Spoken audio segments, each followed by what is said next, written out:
First Contact and Conflict. Captain Alina Reyes stood on the bridge of the UES Horizon, her eyes fixed on the holographic display that dominated the center of the room. The swirling mass of alien vessels before them was unlike anything humanity had ever encountered. After centuries of wondering if we were alone in the universe, first contact had finally arrived, and it was overwhelming. Status report, Alina barked, her voice steady despite the adrenaline coursing through her veins. Lieutenant Commander Jax Chen, her second-in-command, responded without taking his eyes off his console. The alien fleet is holding position, Captain. No signs of aggressive maneuvers, but they're not responding to our hails either. Alina nodded, her mind racing through the countless first contact scenarios they had drilled during training. None of them quite matched the reality of the situation. The sheer scale of the alien presence was staggering.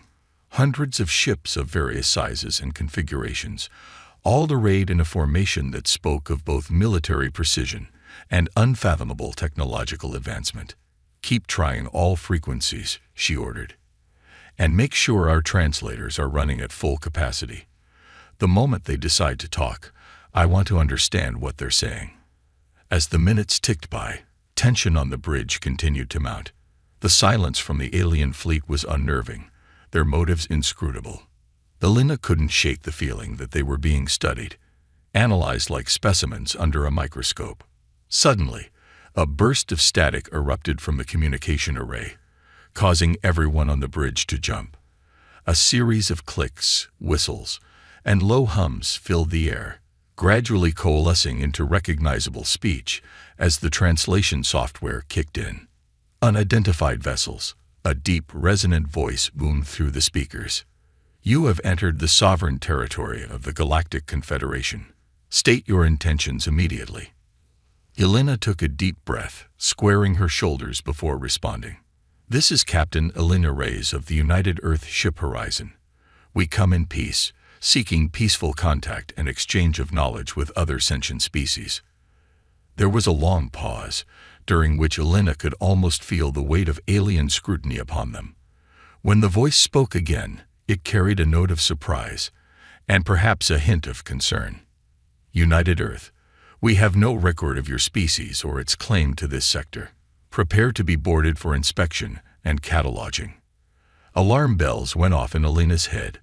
"Negative," she responded firmly. "We will not submit to boarding. We are an independent species exercising our right to peaceful exploration of space. We request a diplomatic meeting to discuss." The alien voice cut her off, its tone now sharp with authority. "You will comply, or you will be considered hostile and dealt with accordingly. You have one planetary rotation to prepare for inspection." The communication cut off abruptly, leaving the bridge in stunned silence. "Well," Jack said, breaking the tension, "that could have gone better." Alina's mind was already racing, weighing their options. They were grossly outgunned and in unknown territory. Fighting wasn't an option, but neither was rolling over and potentially compromising Earth's security. "Send an emergency burst transmission to Earth Command," she ordered. "Inform them of the situation and request immediate backup. In the meantime, we need to buy ourselves some time." As the hours ticked by, Alina and her crew worked tirelessly to prepare for all contingencies. They analyzed every scrap of data they could gather on the alien fleet, searching for weaknesses or signs of their true intentions. Meanwhile, diplomatic officers crafted carefully worded messages, attempting to open a dialogue and avoid conflict. But as the deadline approached, it became clear that the Galactic Confederation had no interest in negotiation. Their demands remained unchanged: submit to boarding and inspection, or face the consequences. With less than an hour remaining, Alina made her decision. "Prepare for emergency jump," she announced to her crew. "We're getting out of here and regrouping with the rest of the fleet." Just as they were initiating the jump sequence, alarms blared across the ship. Multiple incoming projectiles. Jack shouted, "They're trying to disable our engines." "Evasive maneuvers," Alina commanded, gripping her chair as the ship lurched to the side. "Get us out of here. Now." The horizon shuddered as it accelerated to faster-than-light speeds, narrowly avoiding the barrage of alien weapons fire. As the stars stretched into streaks of light around them, Alina allowed herself a moment of relief. They had escaped, but at what cost? The incident in what would come to be known as the Arcturus sector marked the beginning of a tense and complicated relationship between humanity and the Galactic Confederation. Over the following months, similar encounters played out across the fringes of human-explored space. Each time, the pattern was the same. Confederation forces demanded compliance, humans resisted, and tensions escalated. Despite efforts at diplomatic resolution, cultural misunderstandings and mutual suspicion continued to plague interactions between the two sides. The Confederation, a vast collective of alien species that had maintained relative peace in the galaxy for millennia, viewed humanity as a potential threat. A young, aggressive species expanding rapidly into space without regard for established cosmic order. Humans, for their part, bristled at the Confederation's attempts to curtail their expansion and impose their authority. Centuries of science fiction had prepared humanity for first contact, but not for the reality of being treated as inferior, potentially dangerous newcomers to a galaxy that had long since been divided up among other species. The situation came to a head 18 months after first contact, in a remote star system on the edge of human space. A small research outpost, established to study a unique stellar phenomenon, found itself caught in the crossfire between Confederation peacekeeping forces and a group of isolationist aliens known as the Vorkai. Dr. Samira Patel, the lead researcher at the outpost, sent out a distress call as Vorkai ships began firing on the Confederation fleet. "This is Outpost Sigma 9 calling any human vessels in range. We are under attack. Repeat, we are under attack. Requesting immediate evacuation." The closest human ship, a military patrol vessel called the UES Defiant, responded to the call. Captain Marcus Chen, a decorated veteran of Earth's pre-contact conflicts, didn't hesitate to jump into the fray. "This is the UES Defiant to Outpost Sigma 9, he transmitted as his ship dropped out of FTL. "We're here to get you out. Hang tight." But as the Defiant approached the outpost, it found itself caught in a three-way battle. The Confederation ships, mistaking the human vessel for Vorkai reinforcements, opened fire. The Vorkai, seeing an opportunity, redoubled their assault on both the Confederation and human ships. In the chaos that followed, Captain Chen's training and the Defiant's advanced human technology proved unexpectedly effective against both alien forces. Innovative tactics and weaponry, developed in isolation from the rest of the galaxy, caught the aliens off guard. As the battle raged, Chen managed to coordinate with Dr. Paddle to evacuate the outpost personnel. But just as the last shuttle was docking with the Defiant, a stray shot from a Confederation cruiser struck the research station's power core. The resulting explosion ripped through space, damaging ships on all sides and sending out a shockwave of exotic particles from the very phenomenon the outpost had been studying. In the aftermath, as the surviving ships limped away from the battlefield, it was clear that a line had been crossed. The Battle of Sigma 9, as it came to be known, was the spark that ignited full-scale war between humanity and the Galactic Confederation. News of the conflict spread rapidly on both sides, fanning the flames of fear and resentment that had been building since first contact. On Earth and its colonies, the attack on a civilian research outpost was seen as proof of the Confederation's hostile intentions. Recruitment offices were flooded with volunteers eager to defend human space against alien aggression. Political leaders, who had counseled patience and diplomacy in dealing with the Confederation, now found themselves pushed toward a more militant stance by public opinion. In the halls of the Confederation's Grand Assembly, the battle was portrayed differently. Human interference in a legitimate peacekeeping operation, coupled with their unexpected military prowess, was held up as evidence that this young species was too dangerous to be allowed free rein in the galaxy. Zaxril, a senior diplomat of the aquatic Neri species, addressed the assembly with passion.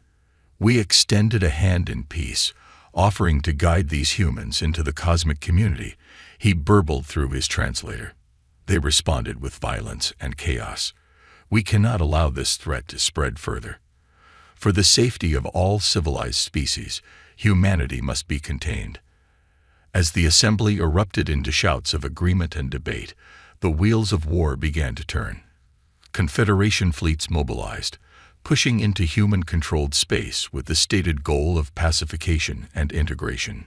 Humanity, outgunned but not outmatched, prepared to defend its hard-won territory among the stars. In the months that followed, battles raged across dozens of star systems.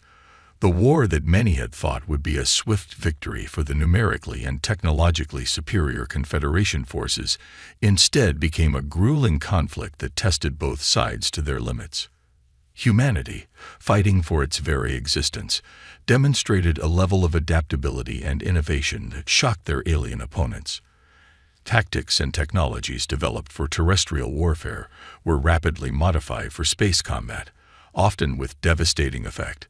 The same drive that had taken humans from their first powered flight to landing on their moon in less than 7 decades now propelled them to incredible feats of martial ingenuity. But the cost was immense. Colonies were razed, ships were destroyed by the hundreds, and the death toll mounted on both sides. The galaxy, which had known relative peace for centuries under the Confederation's guidance, was plunged into a conflict unlike any in living memory. As the first year of the war drew to a close, neither side could claim a decisive advantage. The initial push by Confederation forces had been blunted, but humanity's counter-offensives had stalled in the face of alien reinforcements.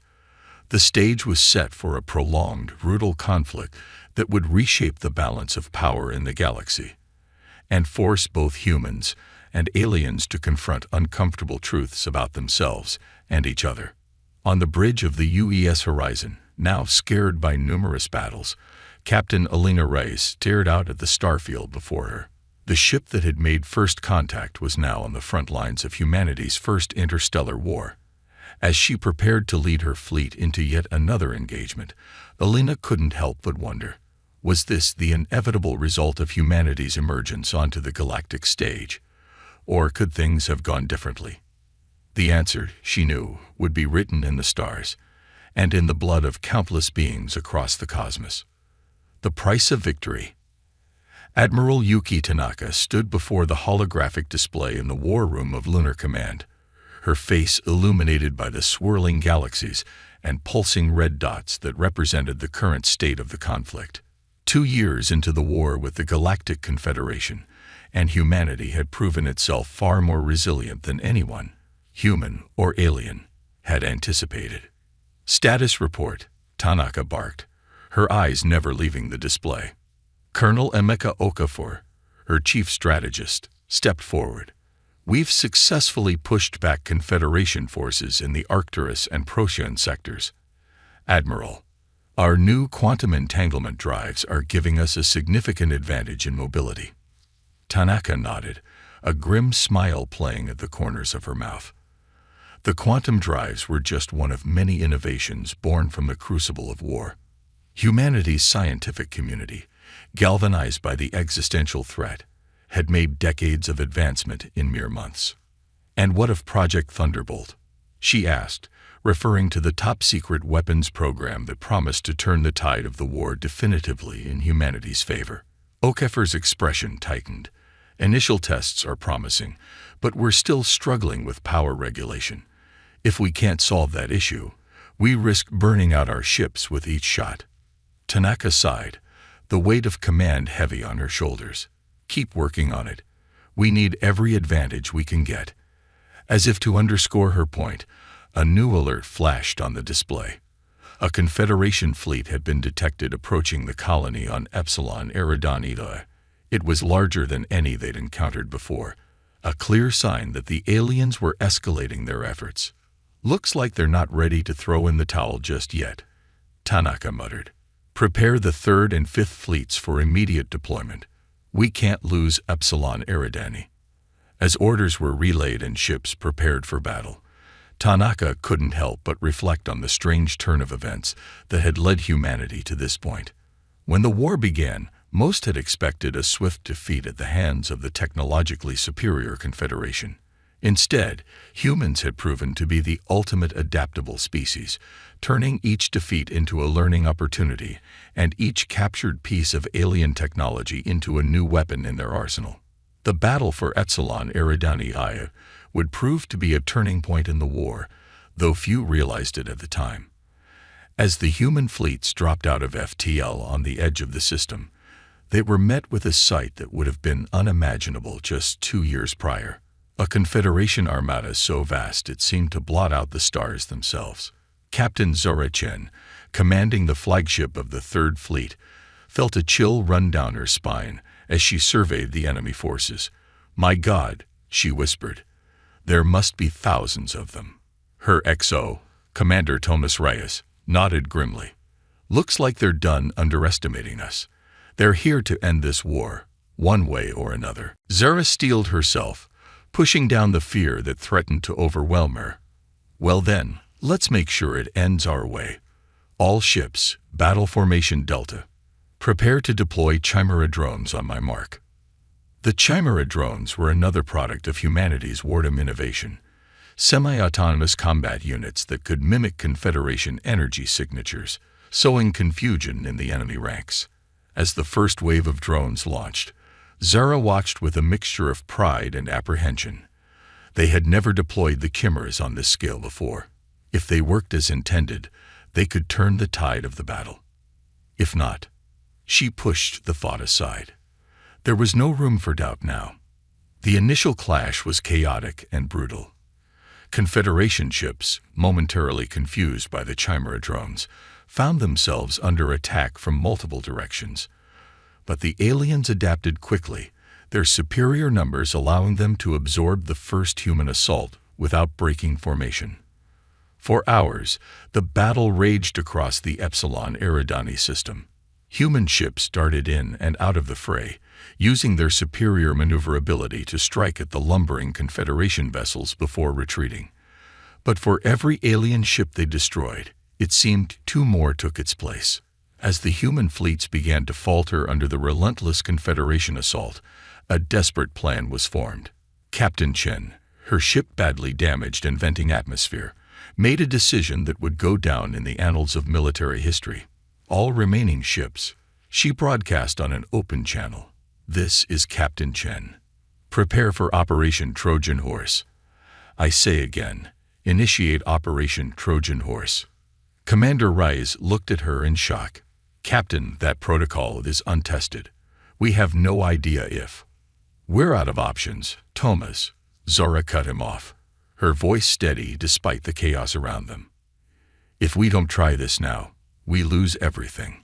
Operation Trojan Horse was a last-ditch tactic, born from the desperate minds of human engineers pushed to their limits. It involved overloading a ship's quantum drive, creating a localized field of warped space-time that could, in theory, trap and destroy anything caught within it. As the remains of the human fleet pulled back, Zora's damaged flagship limped towards the heart of the Confederation armada. Alien ships, sensing victory, moved to intercept. "Quantum drive at 200% capacity and rising," Reyes reported, his voice tight with tension. 300%, 400%. We're approaching critical mass." Zora closed her eyes, offering a silent prayer to whatever forces might be listening. "For Earth," she whispered, then opened a channel to the enemy flagship. "To the Confederation commander, you should have left us alone." With that, she gave the final command. The quantum drive erupted, tearing a hole in the fabric of space itself. The effects were beyond anything the human scientists had predicted. A sphere of twisted space-time expanded outward, engulfing dozens of Confederation ships in an instant. Those caught in the periphery were torn apart, their structures unable to withstand the gravitational forces at play. When the effect finally dissipated, nearly half of the Confederation fleet had been destroyed or crippled. The remaining alien ships, stunned by the unprecedented attack, began a disorganized retreat. The battle was over. Humanity had held the line at Epsilon Eridani II, but the cost had been enormous. Captain Chen and her entire crew were presumed lost, along with thousands of other brave men and women who had given their lives to secure the victory. As news of the battle spread, its impact rippled across both human space and the Galactic Confederation. For humanity, it was a moment of bitter triumph, proof that they could stand toe-to-toe with the most powerful forces in the galaxy, but also a stark reminder of the terrible price of that standing. In the halls of the Confederation Assembly, the mood was one of shock and growing fear. Zaxril, the Neri diplomat who had once called for humanity's containment, now found himself advocating for a different approach. "We have grievously underestimated these humans," he addressed his fellow representatives, his tentacles waving in agitation. "Their capacity for adaptation and their willingness to sacrifice are beyond anything we have encountered. If we continue this war, I fear it will lead only to mutual destruction." But there were many in the Confederation who disagreed, who saw the Battle of Epsilon Eridani II as proof that humanity was too dangerous to be allowed to exist as a free species. The war, they argued, must be prosecuted to its bitter end. And so the conflict raged on, spreading to more star systems, claiming more lives on both sides. Humanity continued to innovate, driven by necessity and the primal urge to survive. The Chimera drones were refined, becoming ever more effective at disrupting Confederation operations. Project Thunderbolt finally bore fruit, producing weapons of such destructive capability that their use was hotly debated even in the face of extinction. But with each victory, each technological breakthrough, humanity found itself changed. The species that had dreamed of peaceful exploration of the stars was being forged into something harder, more militant. Some, like Admiral Tanaka, worried about what they might become in order to survive. 5 years into the war, as the list of casualties grew ever longer, and the borders between human and Confederation space became increasingly fluid, a new complication arose. Reports began to filter in from the fringes of known space of a third force entering the conflict. An ancient species, long thought extinct, stirring from eons of hibernation. As humanity and the Confederation bled each other white, this new threat gathered strength in the shadows. The true test of both species was yet to come, and it would determine not just the outcome of the war, but the very future of intelligent life in the galaxy. Admiral Tanaka, reviewing the latest intelligence reports in her lunar office, felt a chill of premonition. The war with the Confederation had forced humanity to adapt and grow stronger, but at a terrible cost. Now, it seemed, the real challenge was only beginning. She turned to her aide, determination etched on her face. "Contact the diplomatic corps.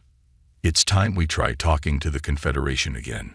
Because if these reports are accurate, we're all going to have much bigger problems very soon."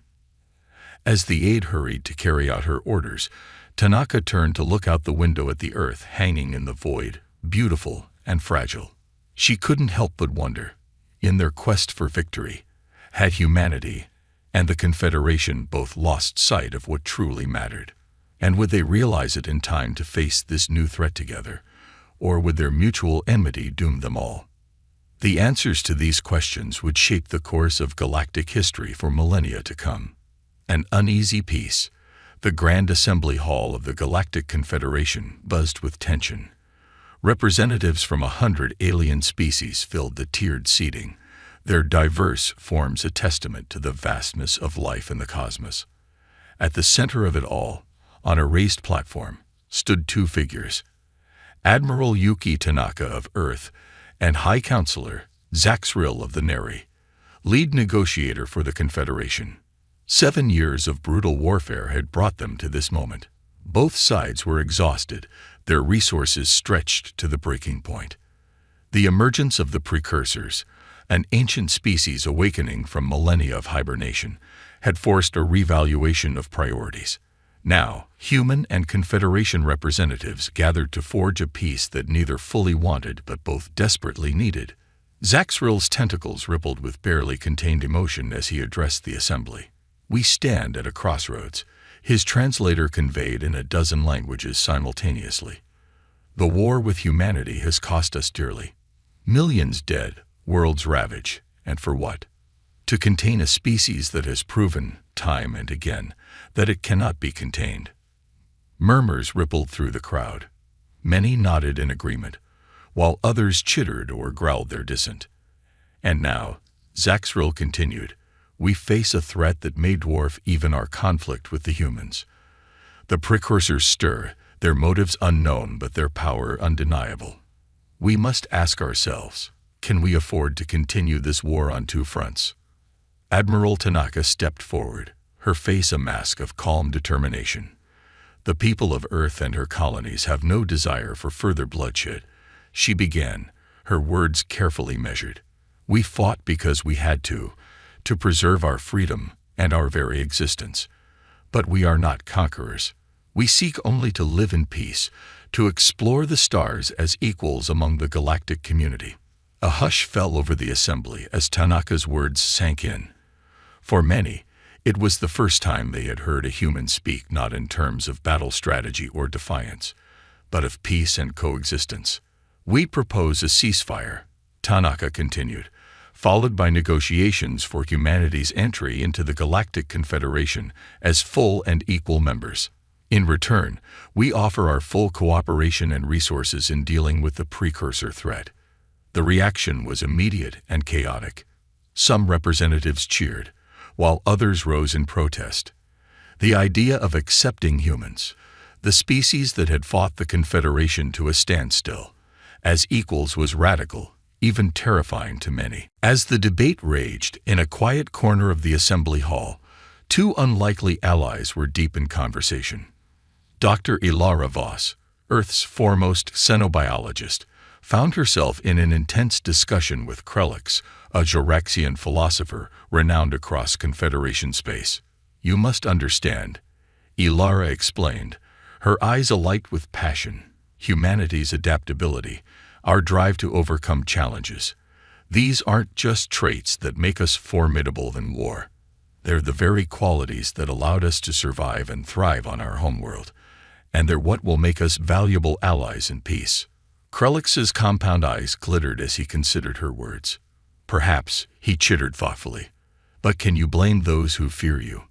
In less than a decade, your species went from unknown primitives to a force capable of challenging the entire Confederation. How can we trust that such power won't be turned against us again?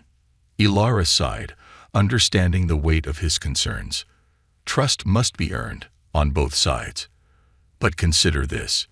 If humanity and the Confederation can move past our conflicts, think of what we could achieve together. Our innovation, your ancient wisdom and technology. We could usher in a new golden age for all species. As Ilara and Krelix continued their discussion, their words began to attract attention. Other representatives drifted closer, listening intently to the exchange of ideas between human and alien. It was a microcosm of the larger debate playing out across the assembly, fear and mistrust slowly giving way to cautious curiosity and hope. Back on the main floor, the negotiations had reached a critical juncture. Zaxrill and Tanaka stood face to face, the fate of two civilizations hanging on their next words. We are prepared to accept humanity into the Confederation, Zaxrill announced, his tentacles undulating in what Tanaka had come to recognize as a sign of stress. But there must be conditions, safeguards to ensure that your species' remarkable capabilities are not turned against us or used to dominate other races. Tanaka nodded, having anticipated this. We understand your concerns. What do you propose? The terms laid out by Zaxrill were stringent. Limitations on the size of human military forces, restrictions on certain technologies developed during the war, and a probationary period during which humanity's actions would be closely monitored by the Confederation. As Tanaka listened, she couldn't help but feel a surge of pride in how far humanity had come. Just years ago, such terms would have been unthinkable. Humanity would never have been considered powerful enough to warrant such precautions. Now they were being treated as a potential equal, albeit one viewed with caution. "We will need time to consult with our government," Tanaka replied carefully. "But speaking personally, I believe these terms could serve as a starting point for further negotiation." The assembly hall erupted in a cacophony of reactions.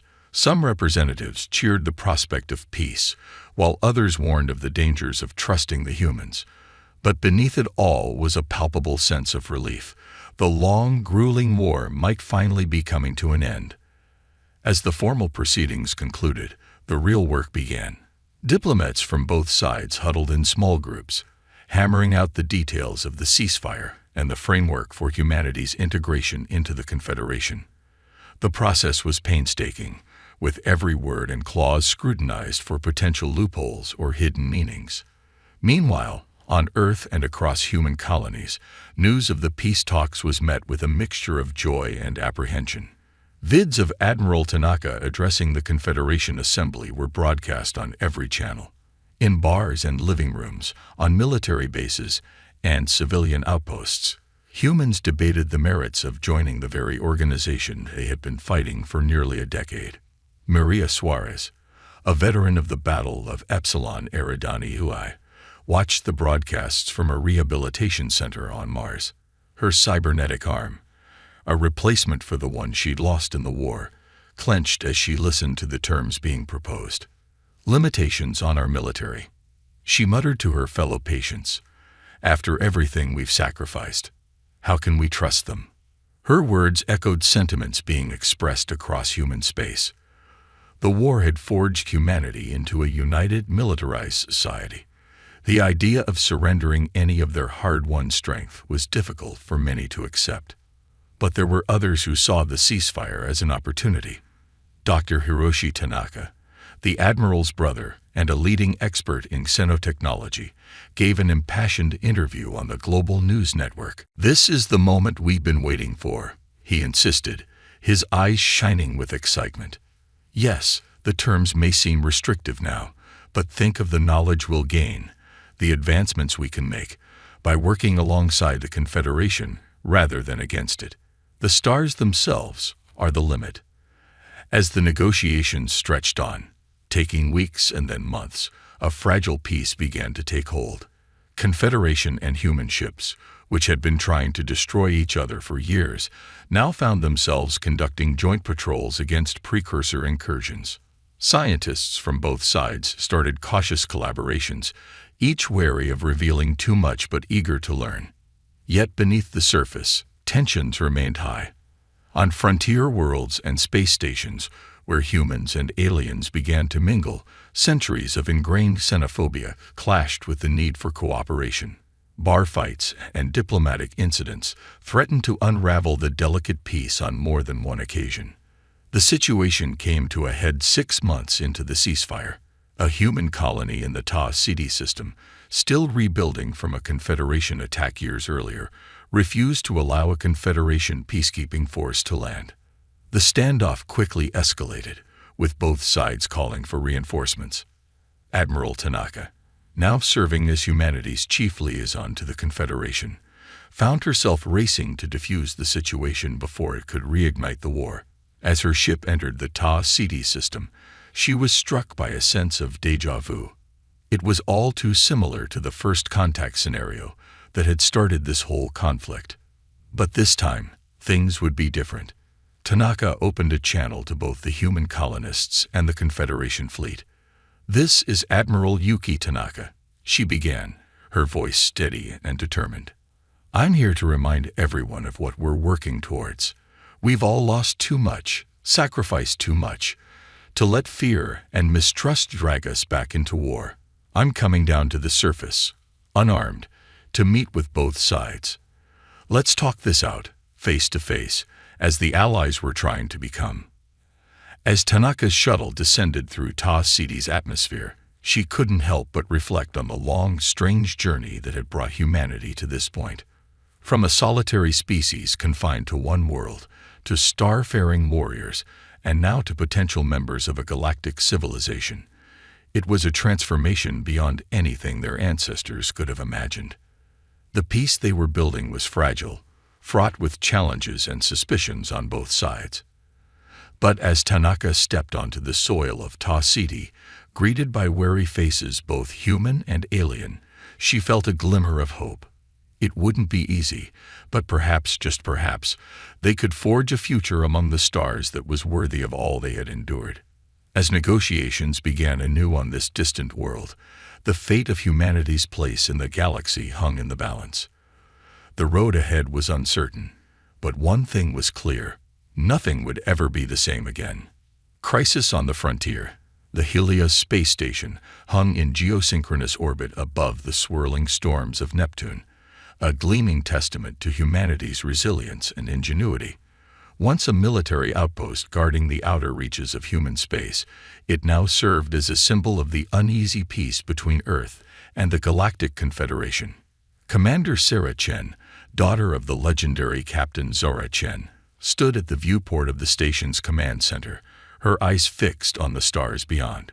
2 years had passed since the ceasefire, and while open hostilities had ceased, true peace remained elusive.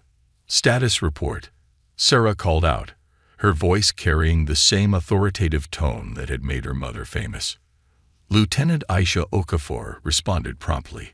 All systems nominal, Commander. Confederation liaison ship maintaining standard orbit. No unusual activity detected in the sector. Sarah nodded, a hint of a smile playing at the corners of her mouth. It was almost boring compared to the constant state of alertness they'd maintained during the war. Almost. Suddenly, alarms blared throughout the station.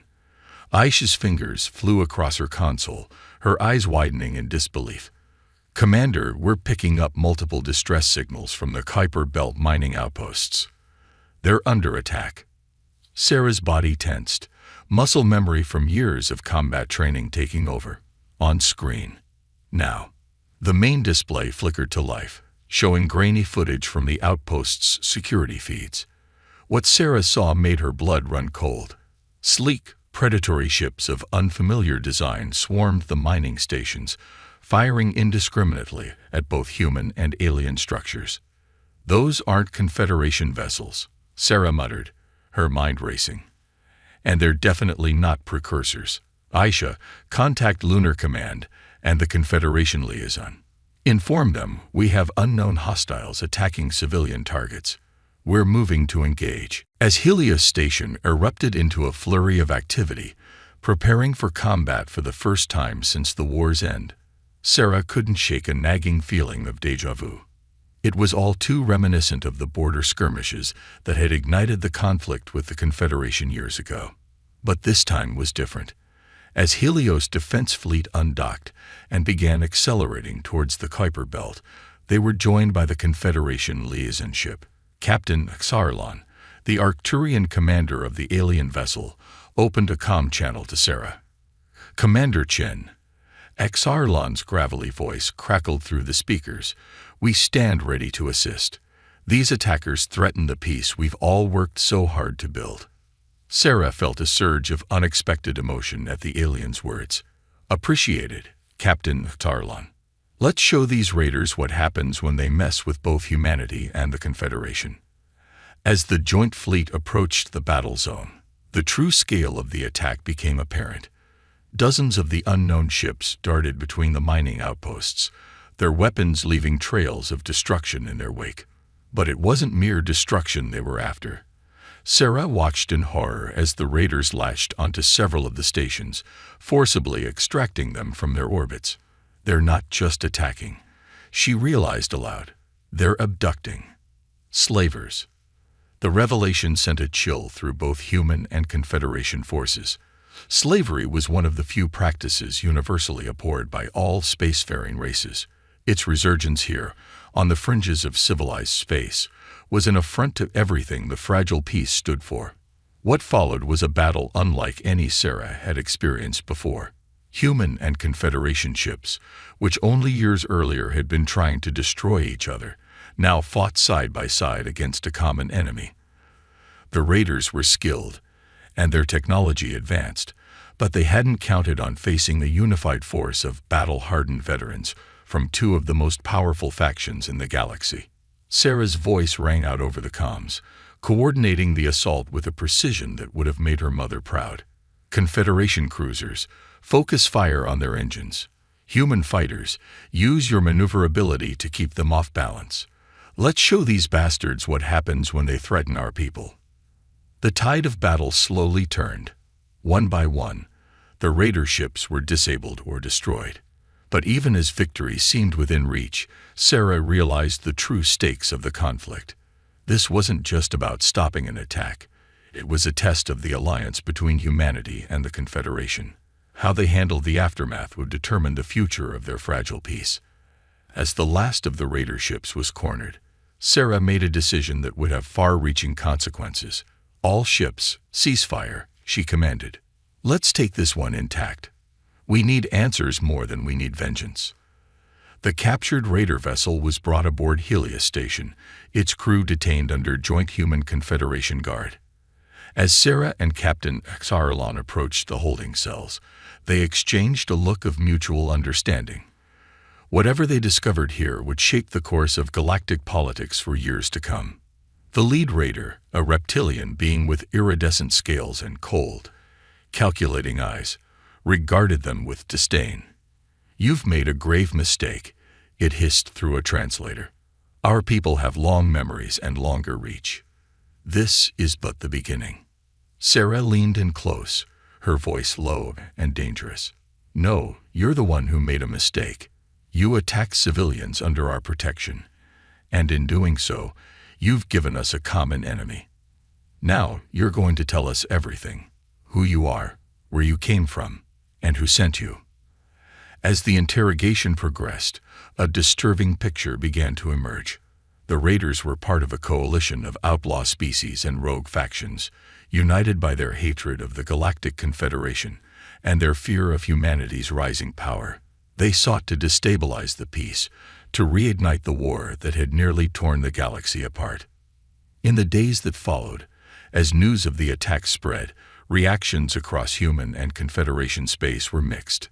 Many saw the joint defense of the mining outposts as a triumph of cooperation, proof that the two former enemies could indeed work together. Others, however, used the incident to stoke old fears and resentments. On Earth, political pundits debated fiercely. "This attack proves we need a stronger military presence in the outer systems," argued retired General Helena Voss on a popular news broadcast.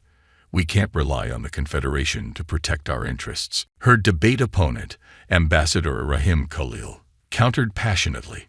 "On the contrary, this incident shows exactly why our alliance with the Confederation is so vital. Together, we're stronger than we ever were apart." Similar discussions played out in the halls of the Galactic Confederation Assembly. Some representatives praised the quick response and effective cooperation between human and Confederation forces.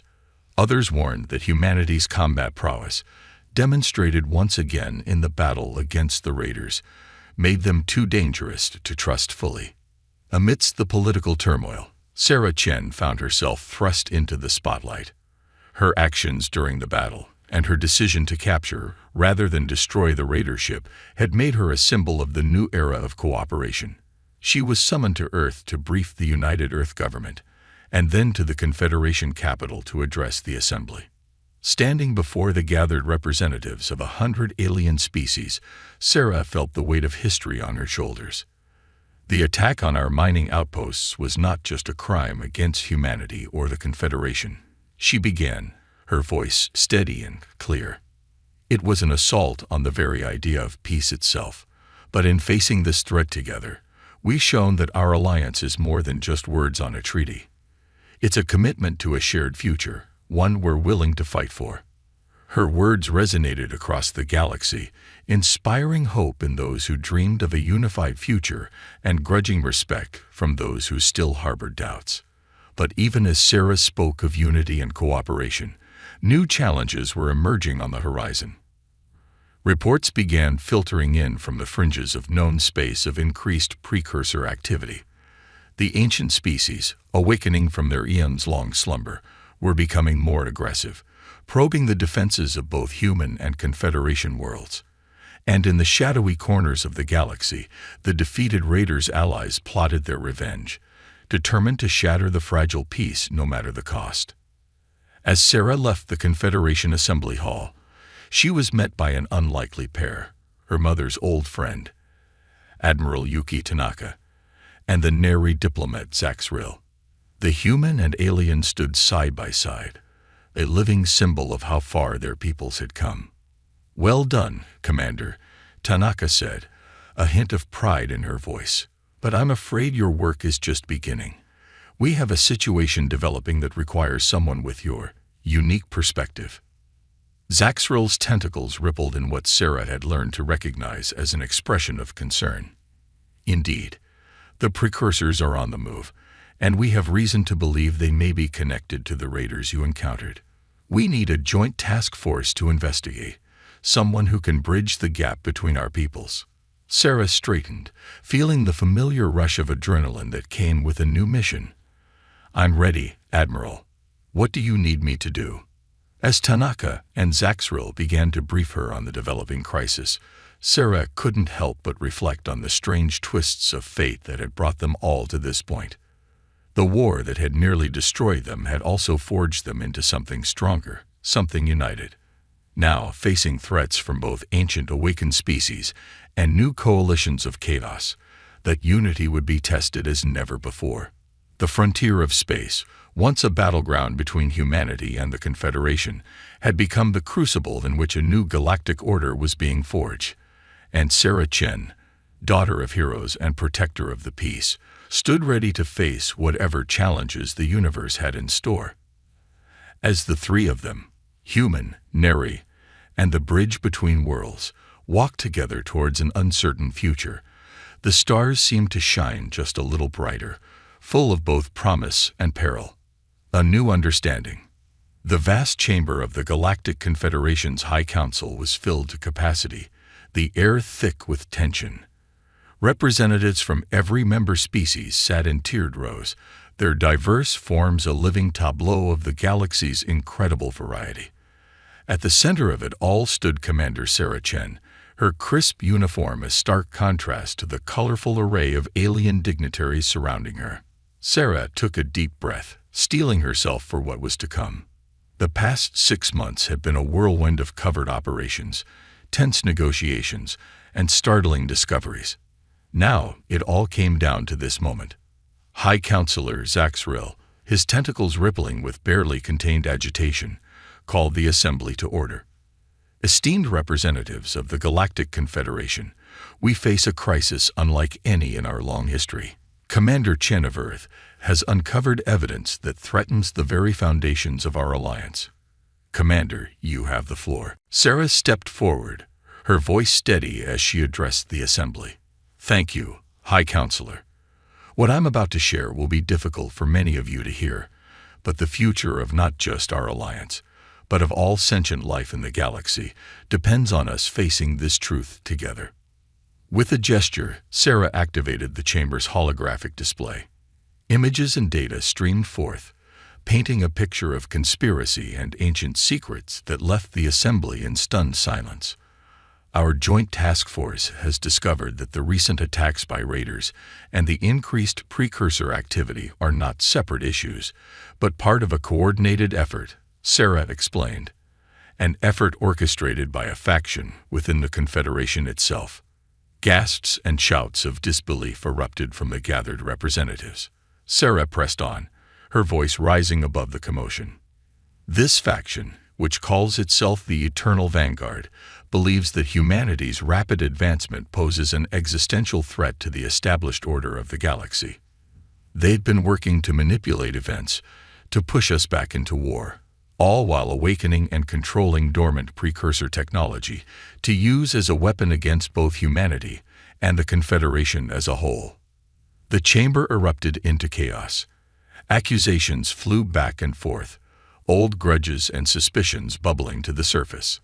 It was everything the Eternal Vanguard had hoped for, discord that could shatter the fragile peace. But Sarah wasn't finished. "I understand your anger and your fear," she shouted, her voice cutting through the tumult. "But this is exactly what our enemies want. They're counting on us to turn on each other. Instead, I'm asking you to do something much harder, to listen, to think, and to hope. Gradually, the noise subsided. All eyes turned back to Sarah as she continued her presentation, laying out the evidence her team had gathered. She spoke of hidden bases where precursor artifacts were being studied and weaponized, of secret communications intercepted between Eternal Vanguard agents, and of the true nature of the precursors themselves. The precursors weren't just an ancient species, Sarah revealed, her voice filled with wonder and trepidation. They were the first attempt by the galaxy itself to achieve sentience. And now, thanks to the meddling of the Eternal Vanguard, that consciousness is awakening again. Fragmented, confused, and potentially hostile to all life. The implications were staggering. The assembly sat in stunned silence as Sarah laid out the full scope of the threat they faced. It wasn't just about humanity or the Confederation anymore. The very fabric of the galaxy was at stake. As Sarah's presentation came to an end, an elderly Jiraxian representative rose, his exoskeleton creaking with the movement. "Commander Chen," he began, his translator conveying the gravity in his tone, "your evidence is compelling, but it leaves us with an impossible choice. How can we trust humanity with the power to help us face this threat, knowing how quickly you've advanced, how formidable you've become in such a short time?" It was the question at the heart of everything, the fear that had driven the Eternal Vanguard to such desperate measures. Sarah felt the weight of countless alien eyes upon her, waiting for her response. "Trust," Sarah said softly, "is not about eliminating risk. It's about believing that what we can achieve together is worth that risk." She paused, looking out at the sea of alien faces. "Humanity's history is full of darkness, it's true. We've fought wars. We've destroyed ecosystems. We've let our fear and anger drive us to horrible acts. But that's not the whole story." Sarah's voice grew stronger as she continued. "We've also created art that can move beings across the gulf of species. We've made scientific discoveries that have revolutionized our understanding of the universe. We've looked at the stars not with fear, but with wonder and hope." She gestured to the images still floating in the holographic display. Human and Confederation ships fighting side by side against the raiders. Scientists of a dozen species working together to unravel the mysteries of precursor technology. "This is who we are too. We're not just warriors or conquerors. We're explorers, artists, dreamers. And yes, we advance quickly. We adapt. We push boundaries. But isn't that exactly what's needed in the face of this threat? A species that can think in new ways, that can help the Confederation evolve and grow stronger." A murmur ran through the assembly as Sarah's words sank in. She could see the conflict in their alien features, the struggle between fear and hope. "I'm not asking you to trust us blindly," Sarah said, her voice softening. "I'm asking you to work with us, to let us prove, through action and cooperation, that humanity can be the allies you need, the allies we all need, to face this threat and build a better future for every sentient being in the galaxy." As Sarah finished speaking, the chamber fell into a profound silence. The fate of the galaxy seemed to hang in the balance, waiting for someone to make the first move. It was Zaxril who finally broke the silence. The Neri diplomat, who had once called for humanity's containment, now floated forward, his tentacles moving in a complex pattern that Sarah had learned to recognize as deep thought.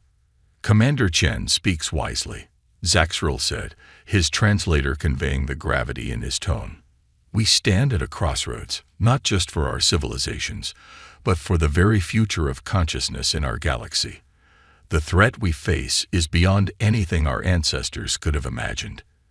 To meet it, perhaps we must embrace change, even if that change comes in a form we find frightening."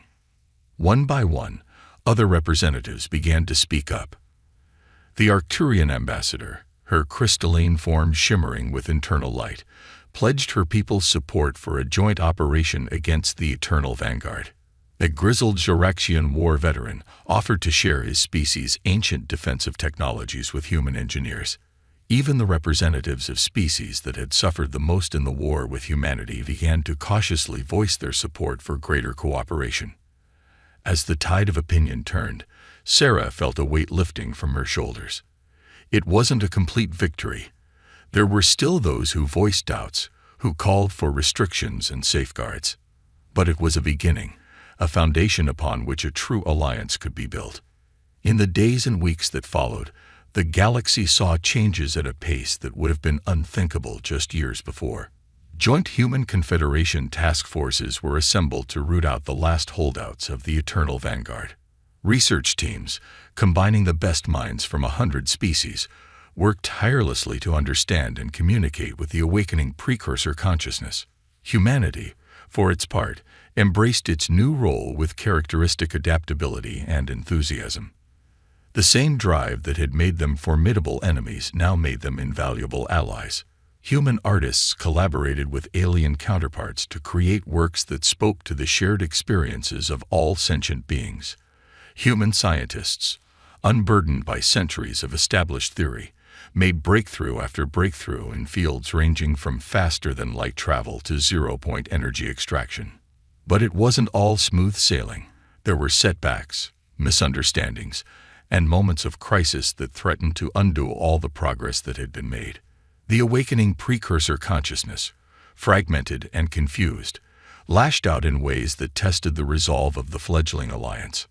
Through it all, Sarah Chen found herself at the center of the storm.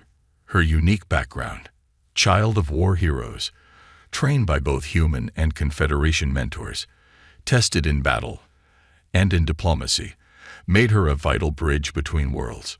She traveled from system to system, mediating disputes, coordinating joint operations, and always working to strengthen the bonds between humanity and their alien allies. 5 years after her fateful presentation to the Galactic Confederation, Sarah stood once again in the Great Assembly Chamber. But this time, she wasn't alone. Beside her stood representatives from every major species in the Confederation, including several that had once been humanity's bitter enemies. Together, they watched as the final vote was tallied. The motion on the floor, to formally recognize humanity as full and equal members of the Galactic Confederation, with all the rights and responsibilities that entailed. As the final yes vote was registered, the chamber erupted into a cacophony of cheers, trills, and other alien expressions of joy. Sarah felt a hand on her shoulder and turned to see Admiral Tanaka, now Earth's official ambassador to the Confederation. "We did it, Sarah," the older woman said, her eyes shining with unshed tears. "It's really happening." Sarah nodded, her own emotions threatening to overwhelm her. "It's just the beginning," she replied. "We have so much work ahead of us." As if to underscore her words, a priority alert chimed on her communicator. The precursor consciousness was stirring again, this time in a system near the galactic core. But as Sarah looked around at her alien colleagues, no, her friends, she felt not fear, but a surge of determination and hope. Whatever challenges lay ahead, they would face them together. Humanity had found its place among the stars, not as conquerors or subjects, but as partners in a grand cosmic adventure. The road had been long and bloody, marked by war and mistrust, but it had led them here, to a future brighter than any of them could have imagined. As the assembly began to disperse, each representative heading off to prepare for the work ahead, Sarah took a moment to look out the vast windows at the star-filled sky beyond. Somewhere out there, the next great challenge was waiting.